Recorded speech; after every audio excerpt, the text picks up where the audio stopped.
Loreheads, and welcome to the League, exploring the League of Legends lore from A to Z. My name is Rebecca. And I'm John.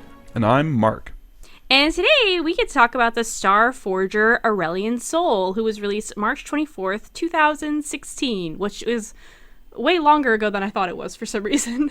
Yeah. Yeah, that's a bit ago. Mm-hmm. Yeah, Sarah was asking me, he's pretty new, right? And I was like, he feels new. Let me see when he was released. Oh, yeah. 2016. I guess he's kind of new. Man, oh man. Like, comparatively, yeah. But yeah, now I think about it, like, I definitely remember, like, when he got played professionally for a time there, and that felt like forever ago. So Aurelion Sol doesn't have too much lore on the Riot Universe page. He has a bio, a teaser vid, a short story, some champion insight that I clicked on, and it was supposed to, like, give you insight on the creation of him, but it just took me to an entirely different page that had nothing to do with Aurelion Sol. I had to search around a lot to find the page that they were trying to link to. Okay. Maybe you can send him an email. Let him know, hey. Yeah, I was gonna say maybe put Hey the Larry, right. I know you're listening.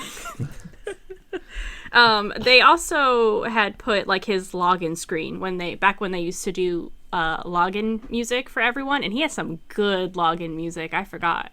Yeah, I listened to it a bunch when I was... It's pretty epic. Yeah. And, I mean, the login screen's cool, too, with the stars. They go, they kind of... It doesn't work without the visual, obviously, but, I get what you mean. It's still not my... I don't know if anything will ever top Lucian for me. I feel like Lucian's login screen was just perfect. Okay, so we could talk about the bio. Sure, so I'll tackle the bio. Sure. all right. I'll just kind of summarize some fun facts about Aurelion Sol that I learned from the bio. Since I feel like a lot of it is maybe less... I don't know. So, Aurelion Sol is very old.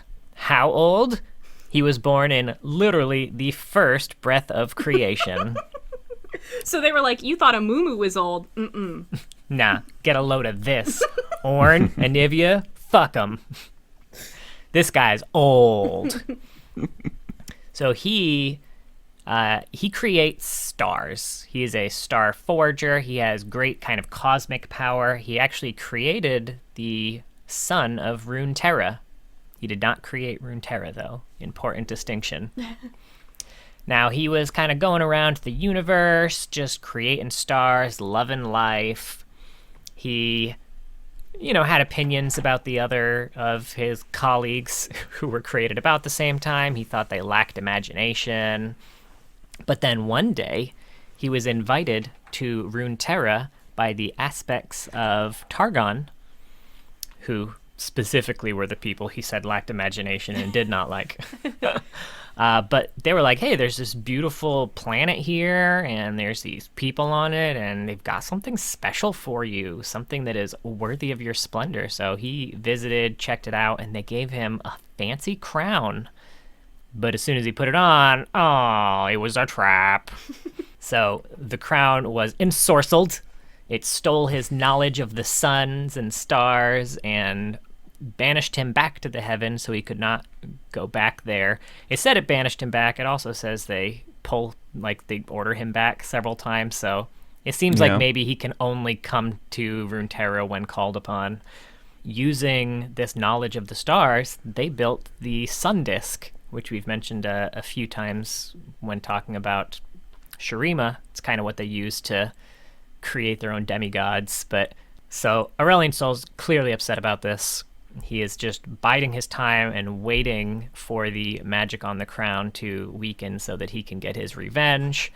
He sees everything that's happening on Runterra, so he sees the original sun disk be built, and then he sees it get destroyed. He sees a second sun disk get built.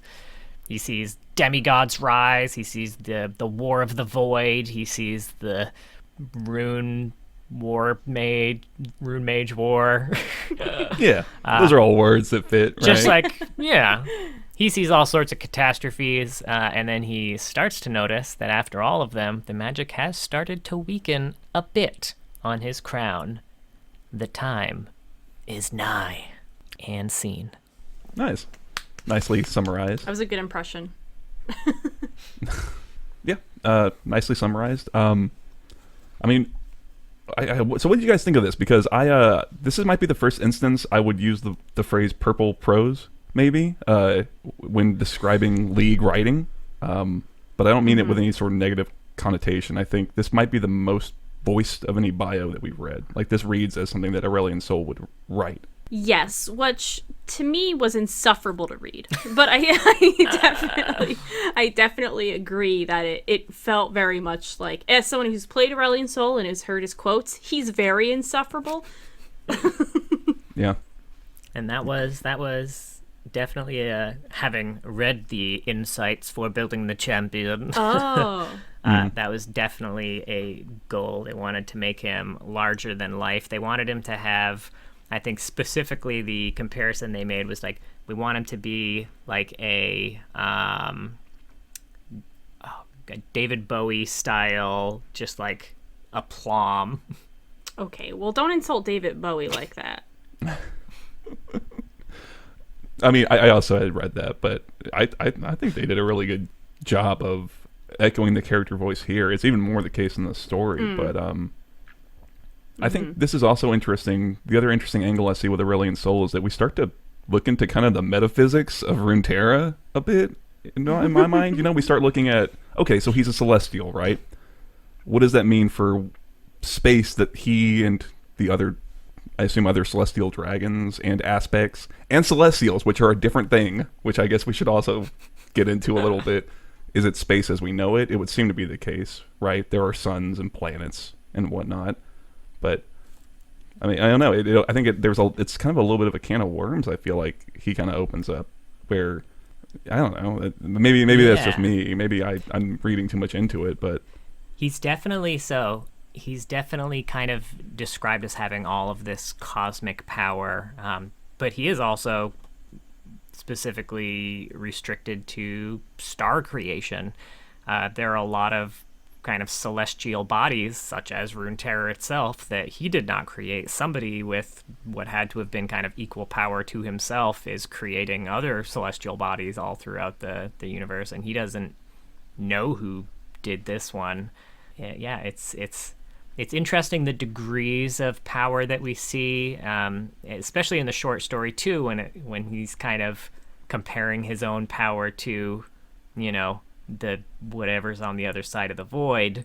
I'm kind of mentally right now trying to do one of those like Marvel DC power rankings to see where exactly he stacks up in the cosmic realm of things.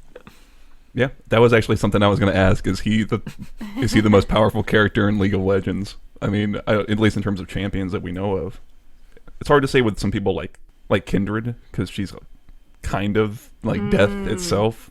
So we can assume that he can die, that he's killable, just very powerful. Yeah. Potentially. So if he can die, then that would be maybe his only threat, is somebody who crosses into the spirit world. Does he go to the spirit realm and he dies? See, I don't know. Does he just get reincarnated? Does he turn Maybe into he stars? bypasses Kindred entirely. Is Kindred over the realm of death galaxy-wide or specifically in Runterra? I don't think they ever specify. I mean, it's a really valid question because they describe it as a celestial realm. So are we talking like a plane of existence, something like you would see in a D&D like, where it's not space as we know it scientifically, but some other, it's similar to the spirit world, right? That we know there's a spirit moon, right?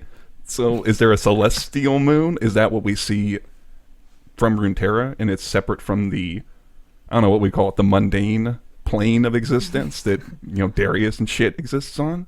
I don't know. Darius and shit lives on. People who are stuck in the mud, right? The lesser beings that Aurelion Sol just loves to get lauded by or whatever, right? Those people who seem strong, but they're not fucking space dragons. Yeah, man. They're not. They carry axe. They don't hurl star at planet. Yeah, they definitely have left themselves really, really open to play here and to give themselves room to expand another Aurelion Sol-like character if they wanted to. It's tough. I find characters that are kind of all-powerful generally kind of boring because I don't usually like the way that they're played with. I'm not sure how I feel about Aurelion Sol yet. I do like that his whole story is kind of very much like something humans would create to explain, things that they can't explain. So we've had stories in the stars for a really long time, and there's even a mention that I really liked that as his crown is crumbling, it's like you can see meteors in the sky, which is very cool and a good visual, and also it sounds like a story people would have made up to explain meteors, but we're getting another side of it where we're seeing it from the like myth's point of view, which is kind of cool. Am I making sense? Yeah. Okay. Definitely, for sure. And that makes him a little bit more interesting. For sure. I was going to say, I think this might be my favorite bio just because I felt so much of the character echoed in it. I agree with it being insufferable to read. I think that doubled for the story. I started skimming a bit because it's so overwrought, but it's obviously intentional. But this bio is the most, Ashes was nice because we got a lot of progression for the character, but this is nice because if you want to know Aurelion Sol, you kind of he lends himself to the written word, I guess I would say. He's the guy who cracks his thesaurus a lot, Yeah, they definitely had the thesaurus open while they were writing his story in bio. Yeah. So, okay, yeah, I had an interesting observation about the bio, but I'll hold on to it. There was just a funny line in either the story or the bio when Aurelion Sol refers to all of the people on Runterra as insufferable demigods, which I just thought was a really good name for every league champion, and that's just what they should be called from now on. Yeah, I love that. It was so on point. He's not wrong. I was going to say that we actually might want to talk about the story because I think it unveils some things that talking about some of the wider stuff I think is kind of important to kind of bring into focus. The story is pretty short in terms of actuals, which I think we do run into sometimes. But it's called Twin Dawns by Matthew Dunn.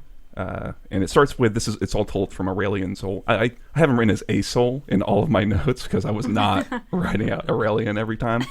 So it's from this a soul's perspective, right? So anyway, he's traversing above the heavens of Runterra. He's looking down at the lesser beings because he appears as a comet, and he's kind of musing to himself about, I wonder what they see when they see me. He does this for like half the story. I have to emphasize. Yes. He really is self-involved in a kind of it's kind of endearing. Like you love to hate him, right? No, you just hate him. But it is understandable. I'll say that. Sure. I would probably be self-absorbed if I was Aurelion Sol. If I could build a sun. Yeah, it's a little hard to. Anyway, so eventually he gets pulled away from his internal monologuing by Pantheon. But it's important to note that this is a different host. This is probably the previous host to the one we know. It's actually a woman, but she kind of pulls on the invisible magical reins of his crown and tells him to seal a void breach. That's the current crisis they're dealing with. There's a void breach, and before he does, he gives her some sass back, which I'm pretty sure he's not supposed to be able to do. But as we kind of outlined in the bio, the control is weakening, the power is weakening, and Pantheon is very. She's kind of shooken by. She's shook, right? It's like that's not supposed to happen. But eventually she can force him to do. So it's not broken yet. Eventually it can. And as he starts burning up voidlings, and he senses this entity that I think you mentioned, John, this presence on the other side of the rift that's very powerful, something that gives him pause, I guess I would say, which, given how much he doesn't give a shit about anything and just kind of considers everything below him, kind of highlights how powerful those... I assume these are the Watchers, by the way, that he's sensing. Does that seem accurate? It sounds right. Yeah. And I know we were torn on whether or not Aurelion Sol or the Watchers would end up being the big bad, and I guess if Aurelion Sol's afraid of the Watchers, maybe it's still the Watchers. Well, I don't know about fear, but like mutual respect, it seems. Okay, but like they could match him in power. Yes, yeah, I did like this line, so he senses it laughing at him. That's the specific thing, is the emotion he senses is that it's laughing at his efforts to stop them. And he does eventually seal the rift, and he's got this line of, I enjoy what I do next, partly because they'll remember it, partly because it feels good to let a little of the old power loose, but mostly because I wish to remind whatever intelligence that controls the void incursion that nobody laughs at me in my plane of existence. I would say in terms of the whole big bad thing too, like, I think either of them could be the big bad.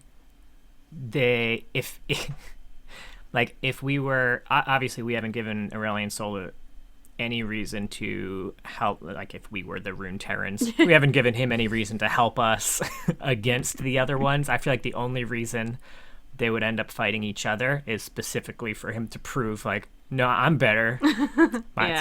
My star's bigger. Oh, man. So eventually he does as he's commanded. He conjures a miniature star. He hurls it at the void rift, and he blows up. He does seal the rift, but he also kind of destroys everything around it, including Pantheon's host, which he seems to really enjoy doing. And as retribution, the Targonians, I'm pretty sure that them are the aspects. We'll talk about that in a second. I'm not sure who's got the reins, but they destroy one of his stars. And I guess you would note that it's not just a case of like going in and stepping on someone's toy. He seems to really feel it and really, really be sad. Like it seems to really affect him emotionally. Immediately a new Pantheon host is chosen. I'm pretty sure that's Atreus, or the current Pantheon host, or former, whatever the case is going on with Pantheon. And Aurelion gets pulled off to go do another task by the Targonians. But he can sense as he's leaving that they've all focused their collective, like, I don't know, consciousness or focus on him. Like, holy shit, our weapon just killed one of our hosts. That's not supposed to happen. And then they are afraid of him. So things are, again, kind of like the Watchers, in that at some point that Howling Abyss Bridge is going to fall apart, or that crown is going to turn to nothing, or whatever. It's going to get tarnished.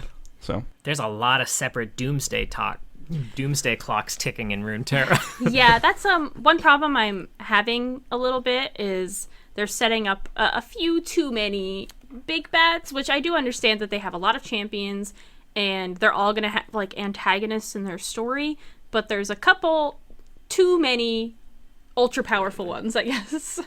Well, you need to, they need to have those multiple tiers of big bads so that when the MMO comes out, there's expansion packs for decades. That's a fair point. You gotta get your raid bosses in now, folks. I think that's a fair criticism for sure. This already starts to feel a little like, okay, is there any other besides these two that we really highlighted? I guess. Is there these in terms the of two like main super ones? big ones? Yeah. I think this is kind of my limit. I will say, if we hit a third one, that will be too much. Yeah. For me, the Darkin are kind of there. I think so. It's hard to tell with them. Yeah, even them, like. I think they're even below the Watchers, though. Oh sure, yeah. They're like they're C-list actors. Some sort of spirit threat. It's hard to tell. I guess the spirit world is getting misaligned and with just general chaos, and that seems to be causing problems. But that's more of a symptom. I don't know. I think 2 is my limit, and I'm fine with these two. If we hit like I said, if we hit a third one, that will be too much for me. We are 2 apocalyptic threats in, and we are not done with the A's. Oh shit. Fuck. Yeah, you're right. What are the odds we'll find a third in the remaining letters of the alphabet? You know what? There is a third. I just remembered it. It's even mentioned in the bio. It's the fucking world runes and the rune wars and all that. Oh, right. Wait, yeah. what? What is that? That's not really related to Aurelion Sol, but we'll just say that they're really, really, really powerful magical artifacts that you can use to essentially kind of shape and change reality. And there was a big war about them that almost destroyed Runterra. And it seems, I think in the bio, it seems like that's very much the inciting incident for the Targonians and the aspects starting to lose their power. They're the Infinity Stones. Who's a champion that you think we'll get to that will explore the rune war? I mean, Rise, I think, is the most direct, but if the bios have been updated at all to reflect some of the cinematics from the Rise one, Brand? I will say I think Brand has been... So I only remember Brand when he was from like Lockvar or wherever, and he was just a guy who was full of fire and whatever. I think at this point he's been retconned or changed to have been Rise's apprentice or whatever, and I think he betrayed him and did something with the world runes that was a big deal. Oh, I think that's what we see in the Rise cinematic. I don't know. This is like a vague recollection of some new lore that I kind of half heard. Yeah. Well, we'll know soon enough. Yeah, for sure. Okay, so here's the thing I want to highlight is they talk about how there are multiple Pantheon hosts across different worlds. That's something that it mentions, is that Pantheon, like when Pantheon feels its hosts on Runterra get burnt to a crisp, the other mortal vessels, like fleshy vessels across worlds, all like writhe in like fury and anger. So I think that has a lot of implications for like the aspects in terms of what are their motives, or what are they? I know we've kind of talked about them somewhat, but this kind of puts them into a more like, are they aliens? Do they have like a space empire? Is Targon? Are there other Targons beyond Runterra? Like, what's going on with that? That was kind of related to one of my notes too, when they mentioned that they kept pulling him to different worlds, but the only pulling him to different worlds for tasks. But the only task they specifically mention was closing the void portals. So I'm curious if are also void portals on other worlds other than Runterra, and like how big the void threat actually is outside of just one planet. That's a really excellent point. I didn't think about that. Okay, does that not kind of cast like shit like Alistar or whoever, Amumu's little thing in such? Does it not make it feel so almost insignificant? So small. Like it's just this one planet in this giant like empire-spanning, maybe potentially weird celestial galaxy versus all of this non-existence that just is cropping up as aliens, and here's this one little planet, and I really want to know what's going to happen with Ash and this. It's like, who gives a fuck, man? I don't know. Well, I do like having a small story in a big world. I guess I'm really just looking up at what aspects are now because I forgot. Oh man, I racked my brain for like hours trying to. Okay, so I mentioned earlier, like, there are aspects and there are celestials, and as far as I can tell, they are different things, because Soraka is a celestial, but she's not, or she's become mortal, right? She was a celestial who shredded her celestial immortality to come and help the mundane people, but she's not an aspect, and they're like a separate thing, I think. Yeah, they are a separate thing. Because I know Aurelion Sol also has like specific voice lines if he's talking to aspects, and also separate voice lines specifically if he's talking to Soraka. Yeah, and like Bard, I think, counts as a celestial. So again, I feel like with Aurelion Sol, we've massively opened up the scope of League of like the Runterra lore in a way that I like Aurelion Sol and his voice being echoed in this writing. All that part I like, but the way that the scope has just blown up feels a little bit like, I don't know, man. It's one step at a time, maybe, but you've introduced a lot of concepts. We haven't even gone to gone to Piltover yet, and now we're in the universe. I mean, to be fair, that might be somewhat our fault for just doing it alphabetically, but I think that just him existing and that this text being here really does. I don't know. It really does just open up the scope of things. It gives you all this stuff to start wondering about. That I don't know if I like the idea of the aspects and everything being on different worlds, or I don't know. It's weird. It feels like. Here's the other thing I was gonna say. Are the other worlds, are those the AUs? Is that what's going on? Right? Like. Oh, I would love that. Okay, so the wiki says that celestials refer to all beings that originate from the celestial realm beyond Runterra. These beings come in various forms, including aspects, I think. So aspects are celestials, but not all celestials are aspects. What is this, an SAT problem? If two pantheons are ulting at this now, it's man, I don't know. It's a bit much for me. I felt like my mind got expanded a bit too much reading this shit. Okay, so the description that Aurelion Sol gives when he is creating his star. The son of Runterra? No, the one that he throws at Runterra to the mini star seal the void. I want you. Let's see. I'm seeing if I can find a specific clip from it. So how do the Solari feel about him then, if he's the one who created the sun that they're so obsessed with? It's a really good question. I don't know how much the Solari. This was another question I had, was how much is this aspects versus Targon? Because they're kind of used interchangeably, but they're also kind of not. In the bio specifically, it seems like the aspects are kind of leading the Targonians, because it seems like he talks about the aspects not forcing, like commanding the Targonians to construct something that's worthy of his splendor and an offering, right? And it seems like we see a lot of religious stuff in Targon already. So what's the power balance? How, I don't know. I know he throws shade on them. Oh, wow. Yeah. And whenever he's talking to like any Solari or Lunari, his quotes are just like, "You guys worship the same light source. You're so redundant." Oh, I'm so glad because that's how I was feeling about them. Am I Aurelion Sol? Am I as insufferable as Aurelion Sol? Yeah, but not as well spoken, so you know it. Oh, damn. Damn, Mark, you didn't have to go at me so hard. All right. I'm just playing. I'm going to read you a snippet of the description that Aurelion Sol gives when creating his star. Now, I want you to imagine this snippet being read by Jin.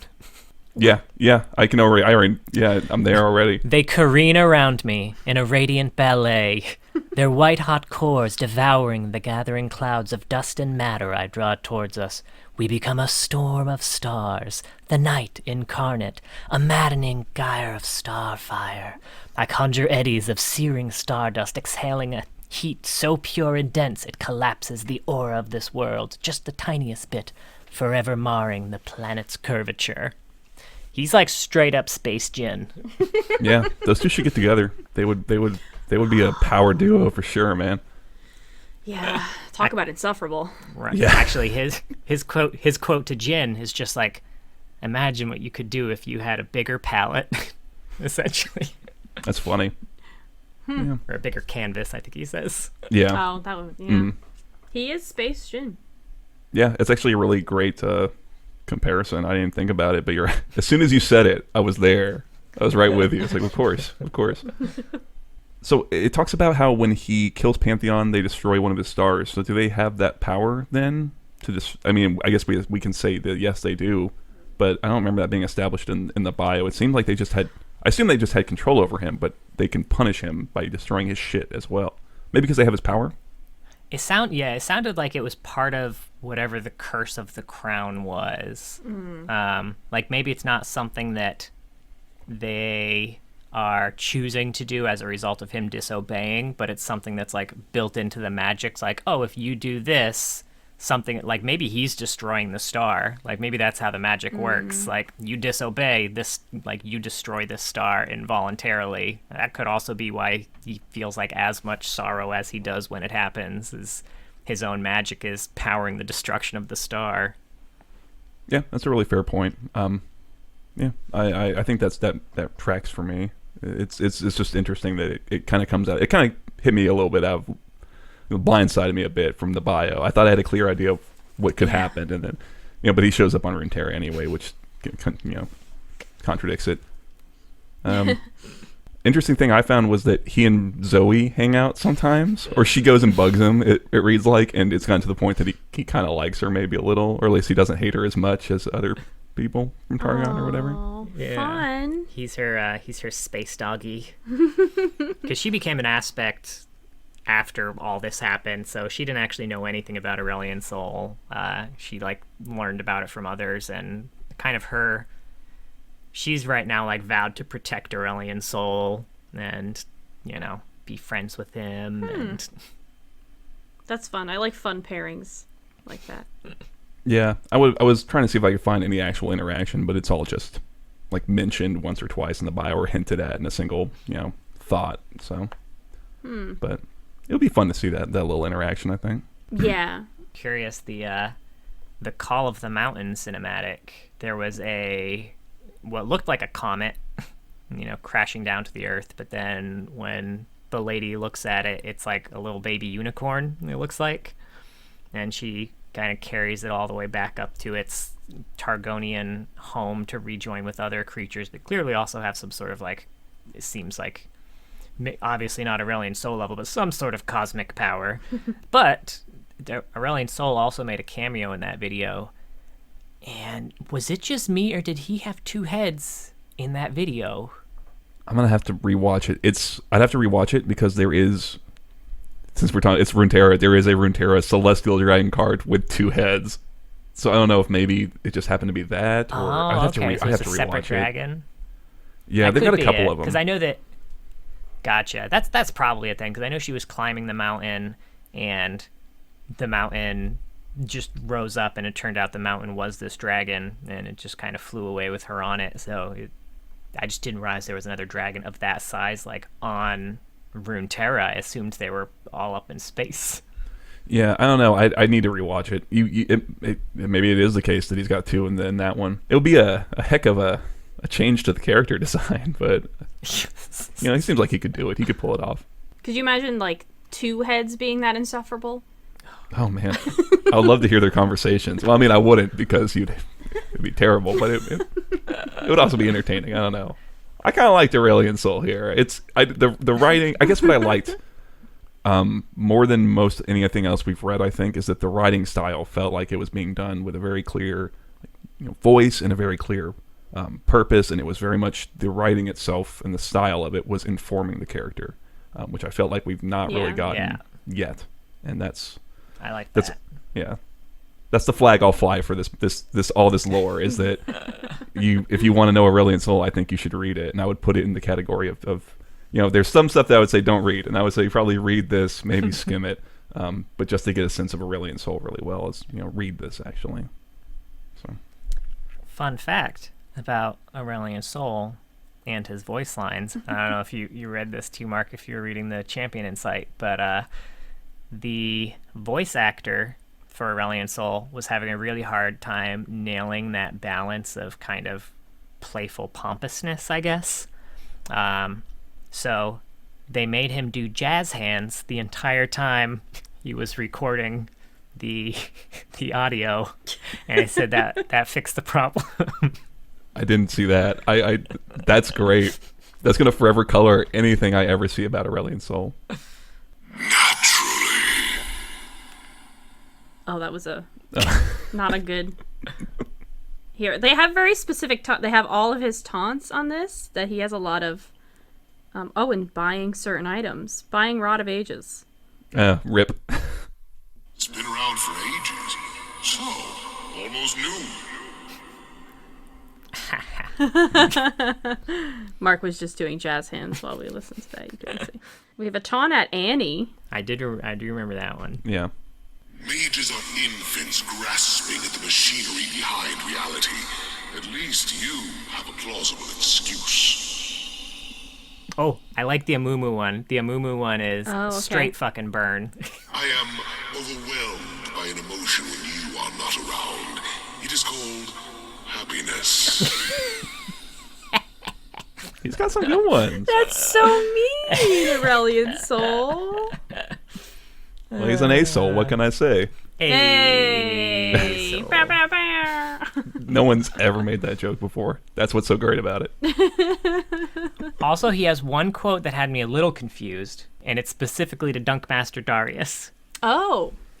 If dunking is the apex of this primitive sport, then I'm the queen of space. Okay. Hold on. I'm trying to find a way to make this work. Hold on. My brain... You've thrown quite the monkey wrench into my brain's gears. I have no idea. I'm sure you could figure something out. I actually went back and reread his lore at that point because I was like, Queen of Space. Shit, did they never Say, did they never say his gender and I just assumed it was a him? But no, it's him all the way. He could be queen. Yeah, he can for sure. Maybe he does drag, Drag. Get out. We're done. Does anybody have anything else about drag done? Aurelion Sol? I don't know. Maybe John, did you look on the map of Runterra to try and find where the story bit happened, where he fucked up the curvature of Runterra? I did not know. I didn't either. I don't know. I figured it'd be a pretty noticeable fucking scar. I can only guess that maybe it's where the void, either it's the Howling Abyss and he just made it way back in the day, or it is maybe near Acathia where the void is on that map, because there's kind of a weird valley there. But I just figured it would have a little note like, oh, here's where a giant comet or something hit, right? All right. I think that's all on Aurelion Sol. I was satisfied with the amount of lore we had because I thought his voice was in it so much. So I wasn't left wanting for more. Oh, actually, there is one more thing, and I thought it was really, really good. In the Starforger Returns, which is just like the very short cinematic when he was first released, he's just basically he's got this like celestial voice, and it's kind of like a narrator, like a David Attenborough type nature documentary type narration, as like stars are flying, and at like 38 seconds in, the narration becomes way less that, and he becomes kind of like more mocking and arrogant in his tone, and then the music at the same exact time shifts to a super, super minor, creepy tone that was just like so good. I loved it. It's interesting because he also had an even teaser, which was, I think it was called like he's returned or something about he's returned, and it's just like 10 seconds of Pantheon staring at the sky and nothing happens. Yeah, but this one was pretty cool. I definitely agree. Yeah, and just the reveal of him visually is really great. Some fall to their knees and worship. Others hide behind Shift right there. towers.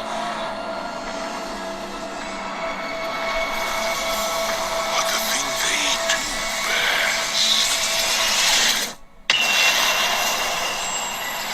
is beg for mercy. Yeah, So good. yeah, I completely agree. Nice thing calling that out. My brain noticed it, but I didn't. You know. Yeah, there's a lot of musical things like that it'll change in mood, and subconsciously you'll feel it, but my ears don't pick up on that either. Sure. But that was all I had, because there's no alternate universes for Aurelion Sol. No, but he's not a K-pop star He in is. high school. He's not a, well, it does make an appearance, but Wait, what? Where? What? not an official AU, so... Wait, where does he make an appearance? So he is technically in Academy Adventures. What? Nice. He is in Olaf versus Everything. See, Rebecca, you're getting used to the AUs already. You can now intuit which That's ones pretty are going to much be in the... Terrible. All right, I think we're good, yeah?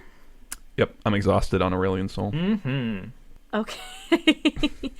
So that is it. That is Aurelion Sol. Thank you so much for listening, and join us next week when we are finally at our last A champion, the Emperor of the Sands, Azir. Okay, we legit stopped recording, but John just found out what Aurelion Sol does in the Academy Adventures. Go ahead, honey. So, real quick, Aurelion Sol is the narrator in a planetarium that the students visit. It's just a fucking space dragon. Yep.